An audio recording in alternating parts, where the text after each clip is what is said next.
you up. Awesome. So, hey everyone, it looks like we can kind of start now that everyone seems kind of situated. We just want to thank everyone for coming out on a Tuesday evening, especially, and joining us just for like an insightful and needed conversation. Just real quick, we just want to give a quick shout out to Alice for making this whole thing possible. And like we were talking about this idea, and it just like seemed like the perfect thing to do because right now I know there's like a lot of things going on. Like there's an unstable job market. I know people work with there's like tariffs going on. Just a multitude of challenges that we're facing throughout our country and just throughout the world too. So this is meant to be more of just a conversation, an open conversation for people to ask questions, really engage, share their personal experiences. So with that being said, today we're joined here with our esteemed panelists who's going to share their insights, strategies, and just if they want personal experiences on managing stress effectively. So just to kind of get straight into it, my first question is basically just introduce yourselves, the business you own, how long you've been an entrepreneur for, and your favorite Chicago sports team, if you have one. You'll have to give me those one hits. Oh, yeah. All right, Jason, name, I got that one. All right, Jason Rosado, great to meet you.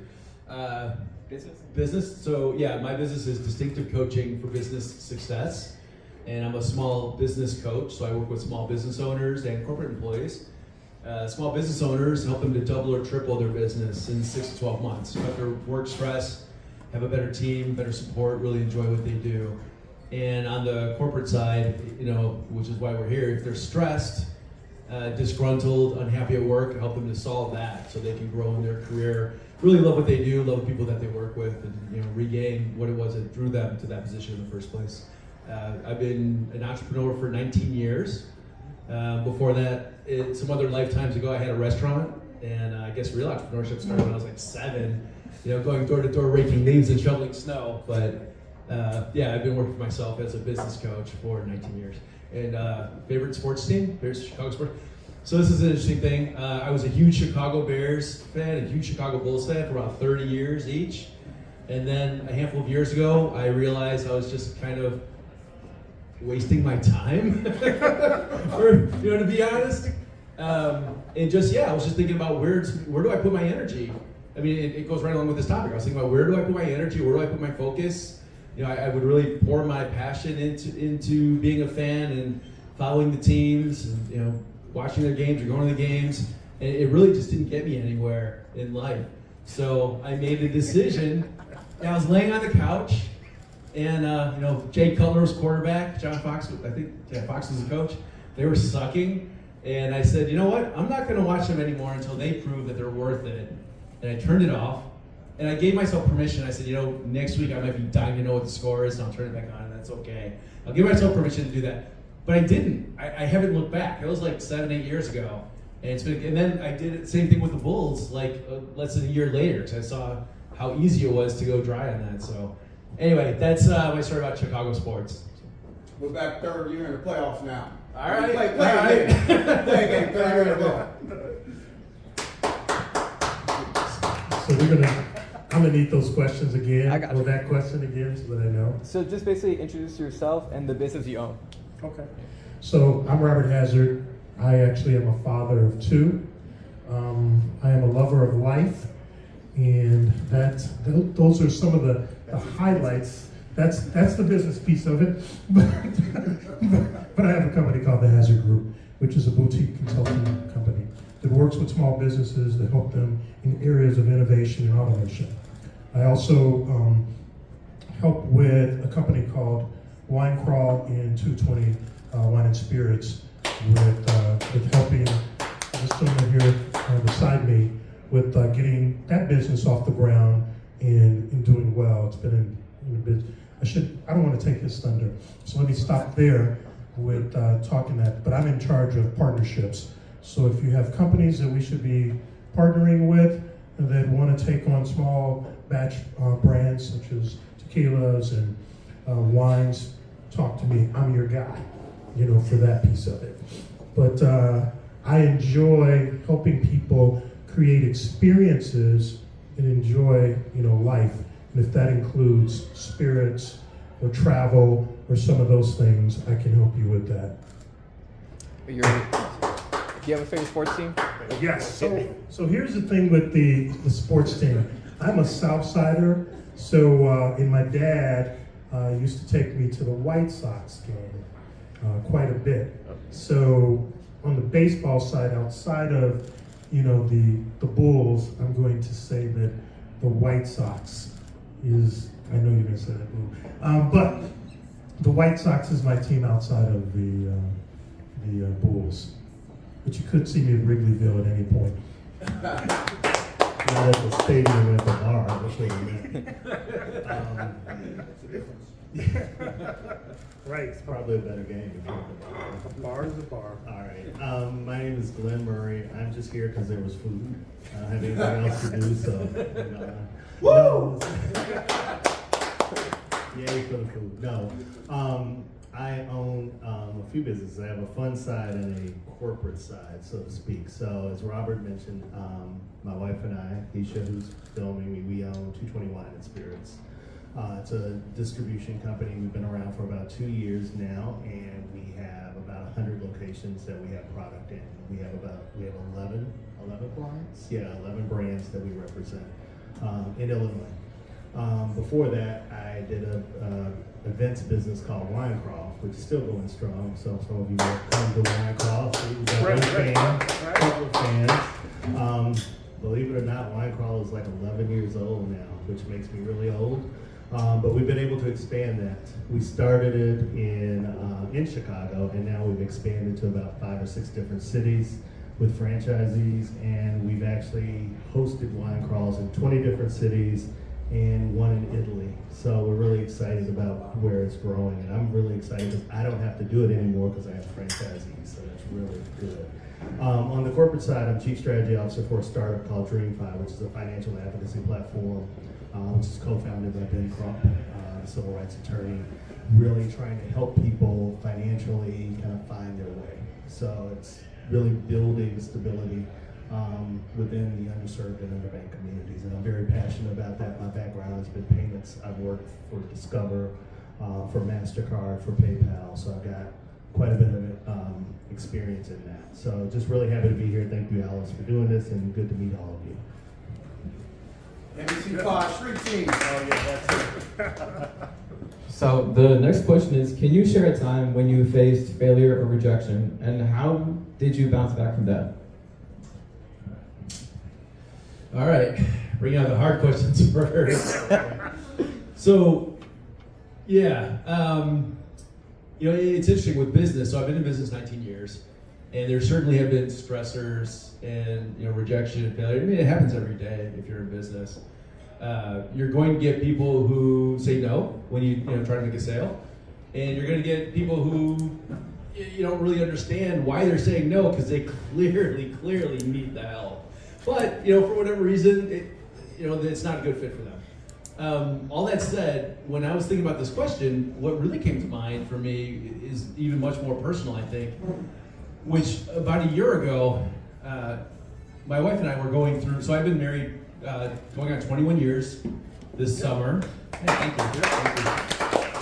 you. And talk about a roller coaster, right? But it's been mostly good. It's great. And but a year ago was a really hard time in our relationship. It was the worst that it's ever been, and I actually asked her today. We were having lunch together, and I asked, is it okay if I share a little bit about this tonight when we're talking? And she said yes, and she said thank you for asking. It was the hardest thing I've gone through in my life. Like, we're great now. Like, it's so much better. But facing that stress and it felt like rejection because we felt like we were going in opposite directions, and like day to day or week to week for a handful of months, I didn't know if we were going to stay married or get divorced, or what was happening, and that was extremely hard. So I think for me, handling rejection and fear, like that's when I think about it, that's the worst that I've ever felt in my life. And I mean, I wasn't sleeping. I lost a ton of weight. I wasn't eating. And I can eat, trust me. If I'm stressed, there's no problem usually. But I went for a good few months not eating and lost a lot of weight, and it was really hard. But what exactly was the question? How did I face it? Yeah. How did you face it? How did I face it? How did you bounce back from that? How did I bounce back? Yeah. Okay, great, thank you. So, a few different things. One is, and I think this goes for pretty much anything that you're stressed out in your life, is communication. Keeping lines of communication open, being clear. Even if it's stuff you're going through yourself and it's not related to a relationship or even not related to work, there's usually somebody else who's either impacted or being impacted by it. Somebody else who's with it, or just somebody else you can reach out to and get some support.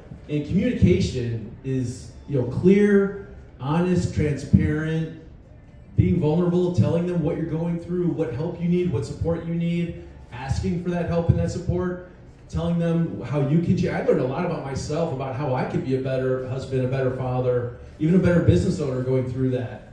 And yes, there was stuff that she was doing, that wasn't helping. But I told her about that too. So keeping communication is huge. And that's a big thing I work on with my clients all the time. Second thing is, one of the ways I manage stress, and I don't even like the word managing stress, because I feel like you can't really manage it. Either it's there or it's not. It's more like dissolving it.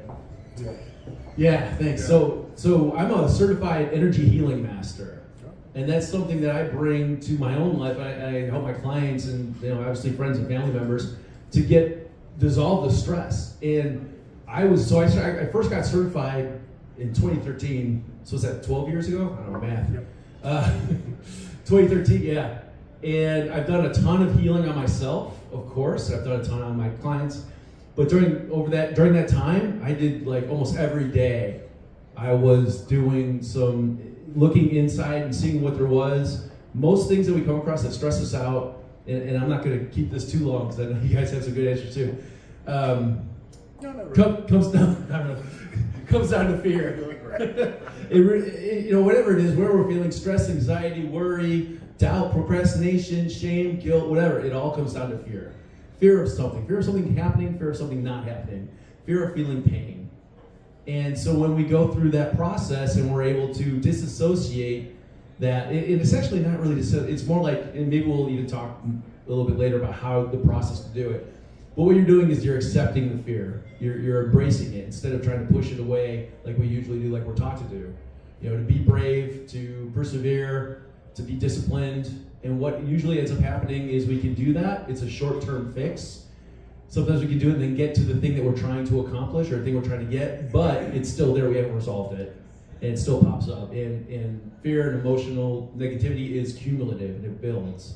So when you think about something that you used to be able to do when you were young, you were fearless, right? You could go door to door. If you're in business, you can call people.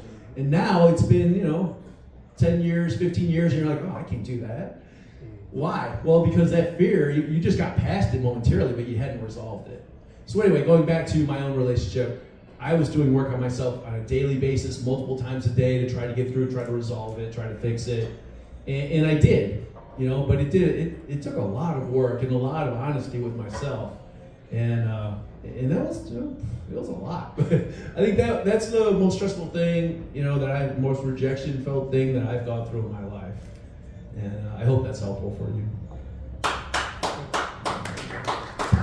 That's amazing. It's funny when you said facing fear, right? I wrote in a book that is published by 220 Communications, right? That is called, in one of the books is called Face, Failure, Success. And it's a series, Turning Point. In that book, I talk about some of the struggles that I had. I was a successful sales executive for a mobility, AT&T Mobility, for 18 years. Until I got sick. I ended up one day in the hospital suffering from diverticulitis. And so I had to have emergency surgery. And that actually was like, it was tough.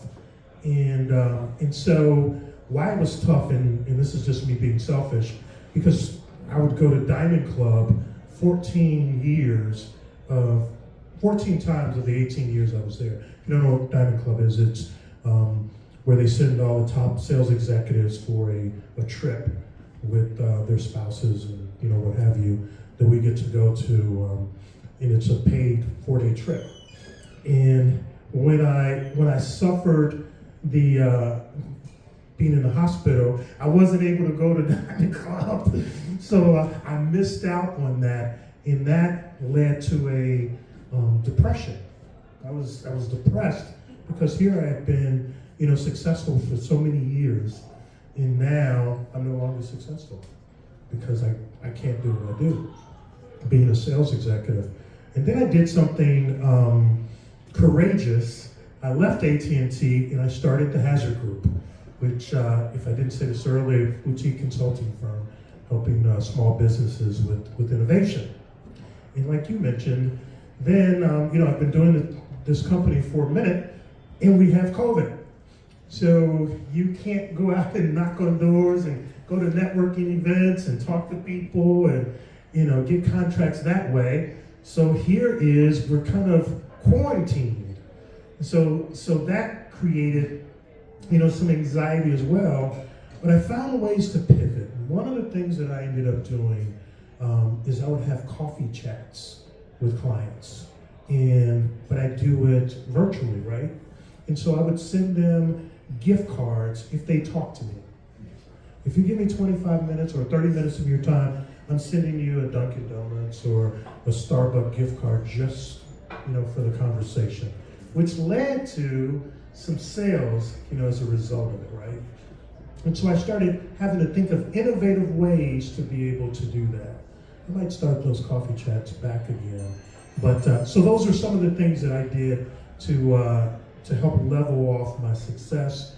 But it also made me face failure, head on, because I knew I had to, do something, because I had this successful track record and I wanted to be able to keep it. I don't remember what the rest of it is. Your favorite team? No, I'm joking. And I think the question was about rejection and how you handled it and how you turned it around. So I think the first thing you have to look at is rejection is not a referendum on you. Understand that that's not somebody saying no to you or losing something isn't always a reflection on you or something you've done. Those of us that are a certain age have gone through probably 3 types of rejection or real serious traumatic pivots in our lives. Either loss of job, loss of loved one, or loss of relationship. And some of us have been through all 3. I went through all 3 of those in 1 year. So it really became important. No, not that. It really became important to take inventory on what was going on in my life and understand that this wasn't a reflection on anything that I had done. We tend to blame ourselves when something dramatic happens. That's just a human reaction, is to take all the blame and shoulder all of the blame. So you have to learn to take some inventory on what are the good things in your life and what are the reasons why these things happen. Now, the loss of loved one, we can't control. That's just a part of us living and growing older. But you owe it to yourself and to that loved one to keep living and understanding that. So you've got to be able to deal with those things. When you lose your job, it's not always a referendum on you. There's a lot of people that lost their jobs in the last month that did nothing wrong. So you've got to understand and you've got to take inventory that what's your pivot when you do this? What does this all mean for you in your future? How do you take inventory? What are the skills you have? What are the things you bring to the table, and how do you move forward with them? So I think those are things you need to think about. But rejection is not a referendum. You just have to be able to deal with it internally without internalizing the event. And I think that's what I have. Awesome. Does anyone have questions so far? Okay, I'm going to move on to the next question. How has your ability to handle stress evolved over the years? Are there any lessons you wished you had learned earlier? not to stress eat, but I still do that sometimes. No, that's a big one. Lessons I've learned. Yeah, I think as I've gotten older, I've gotten more mature and handled it better. But I've always been fairly laid back, fairly even keeled. So I'm very good at reflecting on what's happening to me, and not letting it impact me mentally or physically. Because stress can manifest itself into many things, aches and pains, stomach aches, and all the way through heart attacks and strokes. So I've learned to kind of be Teflon with stress and just kind of understand how to even it out, how to look at things and take a step back. And it's very important. I think quiet time is very important as well. I think meditating on and focusing on yourself is so important during stressful times. You've got to find, and it sounds cliche, but you really do have to find that happy place. You do have to find the things that make you happy, the things that make you forget about whatever's stressing you.